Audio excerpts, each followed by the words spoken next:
Hi friends, beta 150 days சேலஞ்சில் இன்றைக்கி டே 20 டேஸில் பீட்டாவோட size எவ்வளோ இருக்கணுமோ அந்த அளவு நம்ம கொண்டு வந்துட்டோம்.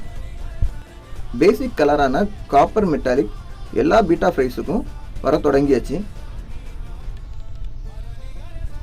20 டேஸுக்கு அப்புறம் பீட்டா ஃப்ரைஸ் இருந்த பழைய டப்புலேருந்து புது டப்பு, கொஞ்சம் பெரிய டப்புக்கு நம்ம பீட்டா ஃப்ரைஸ் அவ்வளோத்தையும் மாற்ற போகிறோம். ஸோ பழைய டப்பில் வாட்டர் லெவலை விட புது டப்புக்கு வாட்டர் லெவலை இன்க்ரீஸ் பண்ணியிருக்கோம்.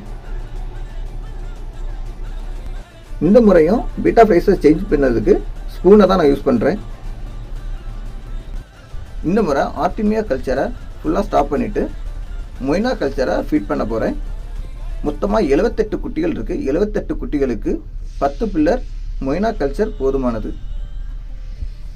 ஃபஸ்ட்டு டே 87 ப்ரைஸை கலெக்ட் பண்ணியிருந்தோம். 20 டேஸில் 78 ப்ரைஸாட்டு குறைஞ்சிருக்கு. நம்மளோட டெத் ரேஷியோ ரொம்ப குறைஞ்சிருக்கு.